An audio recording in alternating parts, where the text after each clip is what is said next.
Assalamu alaikum. Today our video is about fire hydrant system, fire hydrant components and how we can use fire hydrants in industry. आज हम study करेंगे fire hydrant के हवाले से ये जो हमारे पास फायर हाइड्रेंट सिस्टम होता है इसके कंपोनेंट्स कौन से होते हैं। देन हम देखेंगे कि इसको हमें इस्तेमाल कैसे करना है और इसमें कौन कौन से कंपोनेंट्स शामिल होते हैं। तो चले देखते हैं हमारे पास फायर हाइड्रेंट सिस्टम में क्या कंपोनेंट्स होते हैं। सबसे पहले हम अगर बात करें तो हमारे पास जहाँ पे भी फायर हाइड्रेंट इंस्टॉल होगा उसके साथ हमारे पास इस पोर्शन को हम कहते हैं पिलर फायर हाइड्रेंट, यानी आप देखें इट्स लाइक पिलर, तो ये पिलर फायर हाइड्रेंट कहलाता है। इसके आगे ये हाइड्रेंट लैंडिंग वॉल्व्स होते हैं जहां से हम होज को कनेक्ट करते हैं। तो ये इसकी कनेक्टिविटी होती है। जब भी हम इसे यूज करेंगे तो हम यहाँ से पुश करके ये ओपन कर सकते हैं और यहाँ से इसे रोल करके इस वॉल्व को ओपन कर सकते हैं। अगर मैं हाइड्रेंट बॉक्स की बात करूं तो हाइड्रेंट बॉक्स को हम पुश करके यहाँ से ओपन कर सकते हैं। इन केस ऑफ इमरजेंसी अगर ये फायर हाइड्रेंट लॉक है, ये बॉक्स लॉक है, तो हम इसे ब्रेक करके इस ग्लास को तोड़ सकते हैं। ये glass basically shutter type glass होता है, जो इसे तोड़ते हैं तो ये छोटे छोटे टुकड़ों में चला जाता है, यानी कि आपको नुकसान नहीं पहुंचाएगा, इसके शार्प एजेस नहीं बनेंगे, ये बिल्कुल क्रश हो जाएगा। तो ये शटर टाइप ग्लास है, इसको ब्रेक करेंगे। ब्रेक करने के बाद हम यहाँ से इसके कंपोनेंट्स को निकालेंगे जिससे हम फर्दर फायर हाइड्रेंट को ऑपरेट करेंगे। तो अब हम बात करते हैं फायर हाइड्रेंट कंपोनेंट्स की। तो ये जो है हमारे पास फायर हाइड्रेंट होज कहलाती है। अगर मैं होज की बात करूं तो होज के दो एंड होते हैं, एक एंड को कहते हैं मेल कपलिंग, एक एंड को कहते हैं फीमेल कपलिंग। मेल कपलिंग हमेशा इंसर्ट होती है फीमेल कपलिंग के अंदर, ये आप देख सकते हैं। और ये जो साउंड है, ये नॉइज आपको ये कंफर्म करेगा कि ये कनेक्ट हो गई है। जस्ट ये मैं आपको कनेक्टिविटी बता रहा हूं, आपको इसको ऐसे कनेक्ट नहीं करना है। एक साइड पे मेल कपलिंग होगी, एक साइड पे हमारे पास फीमेल कपलिंग होगी। अब मैं बात करता हूं होज की। तो होज की जो बेसिकली चौड़ाई होती है, हाइड्रेंट कोई भी है उसकी जो स्टैंडर्ड चौड़ाई है वो तकरीबन, जो डाया होता है वो तकरीबन 2.5 इंच का डाया होता है। बाकी अगर आप इसकी स्पेसिफिकेशन पढ़ना चाहें तो यहां से भी आपको इसकी स्पेसिफिकेशन पता चलती हैं। यानी आप देखें कि फायर होज 2.5 इंच डाया है इसका, जबकि 100 फीट इसकी लेंथ है, यानी कि ये 100 फुट को हमारे कवर करेगा। 30 मीटर्स को ये एक पाइप कवर करता है। अगर हमें इससे ज्यादा लेंथ चाहिए हो तो इसके दरमियान में हमें कनेक्टर कनेक्ट करते हैं और उस कनेक्टर के थ्रू जो है हम फायर फाइटिंग कर सकते हैं। अच्छा, इसके अलावा हम बात करते हैं नोजल की। तो जब भी हम फायर हाइड्रेंट इस्तेमाल करते हैं तो फायर हाइड्रेंट की जो हमारे पास फीमेल कपलिंग होती है, इसमें इस नोजल की मेल कपलिंग को इंसर्ट किया जाता है। अब that is basically female coupling. जब भी हम इसको कनेक्ट करेंगे, हम इसको जमीन पे रखेंगे। जमीन पे रखने के बाद हम इस कपलिंग को नोजल को ऊपर से इसको कनेक्ट करके यूं ही प्रेस करेंगे तो आपने ये आवाज सुनी है, तो ये साउंड आपको कंफर्म करेगा कि ये नोजल कनेक्ट हो गई है। चले अब हम देखते हैं कि इसको हम यूज कैसे करेंगे। हमने होज की एक साइड पे नोजल को कनेक्ट कर दिया। अब इस दूसरी मेल कपलिंग को हमें ये जो हमारे पास लैंडिंग वॉल की फीमेल कपलिंग है इसके साथ कनेक्ट करना है। और बिल्कुल उसी तरह जब हम इसे यहाँ पे इंसर्ट करेंगे तो ये एक नॉइज आया, आपको एक आवाज आई, जिससे ये हमें पता चला कि ये प्रॉपरली कनेक्ट हो गई है। जी, तो हमने ये होज और नोजल को सेट कर दिया है। इसमें ट्विस्ट होते हैं और चूंकि मैं आपको समझा रहा था तो उसमें ट्विस्ट काफी आ गए।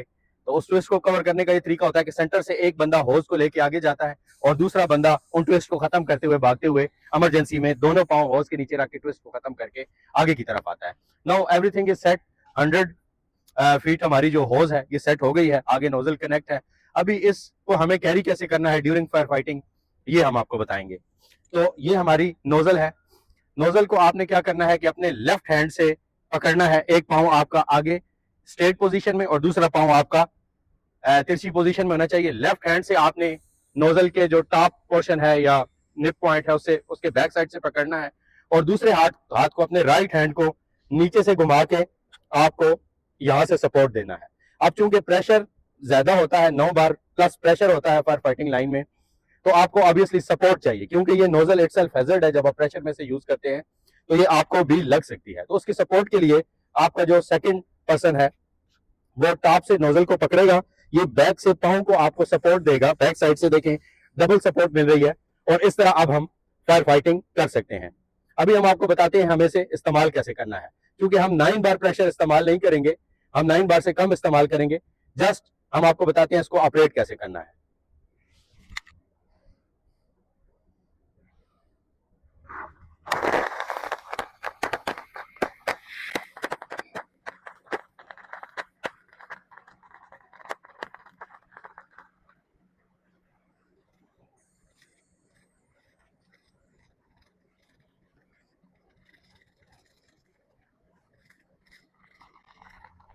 इस तरह से आप फायर फाइटिंग कर सकते हैं। आप समझते हैं प्रेशर ज्यादा है तो आप सपोर्ट कॉल कर सकते हैं।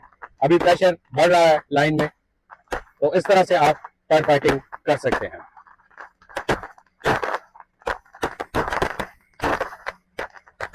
अभी चूंकि से हमने टेस्ट कर लिया है एंड नाउ टेस्ट करने के बाद हमें से वापस वाइंड अप करना है।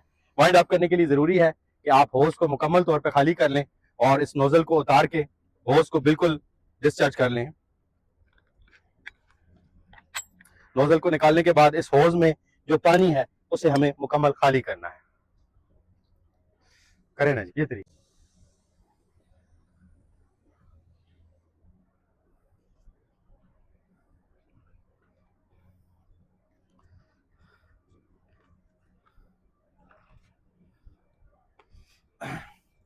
अब जब भी हमें होज को वाइंड अप करना है तो हमें हमेशा फीमेल कपलिंग से ही स्टार्ट लेना है। देन इसको इसके साथ ट्विस्ट करके हमें यहीं से इसको रोल बनाना है। ये लो।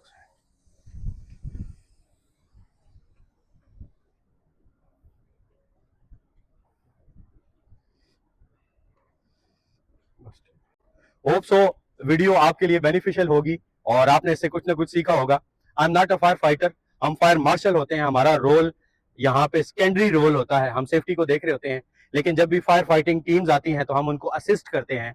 और जो प्रोफेशनल फायर फाइटर होता है वो ज्यादा प्रेशर को हैंडल करने का तरीका बेसिकली जानता है। उसको पता होता है कि ज्यादा प्रेशर को कैसे मैनेज किया जाए। छोटी फायर्स को हम खुद प्लांट पे डील कर सकते हैं, लेकिन आप देखते हैं कि हैवी फायर्स हैं, बड़ी फायर्स हैं, तो आप वहां पे एज ए फायर मार्शल आपका रोल एज ए सेकेंडरी होगा। फायर हाइड्रेंट याद रखें ए क्लास फायर के लिए होता है, यानी कि जो हमारी वुड हो गया, पेपर हो गया, या जनरल जो क्लास है फायर की उसके लिए इस्तेमाल होता है, क्योंकि ये एक वाटर टाइप है। कभी भी इलेक्ट्रिकल फायर स्पेस को उस वक्त तक इस्तेमाल मत करें जब तक आप इक्विपमेंट्स को मुकम्मल तौर पे पीछे से आइसोलेट न कर लें in case of big fires. अगर छोटी फायर्स हैं तो CO2 का इस्तेमाल करें, और बड़ी फायर्स के लिए आपको हमेशा प्लांट को, इक्विपमेंट को 100% आइसोलेट करना होता है, शट डाउन पे लेके आना होता है, देन आप इसको इस्तेमाल कर सकते हैं। होप सो वीडियो बेनिफिशियल होगी। फर्दर यूट्यूब पे भी मुझे ज्वाइन करें, अच्छा रेस्पॉन्स दें यूट्यूब पे ताकि हम लॉन्ग वीडियोस डाल सकें। इसी तरह व्हाट्सएप पे भी ज्वाइन करें मुझे, टिकटॉक पे भी फॉलो करें। Thank you very much.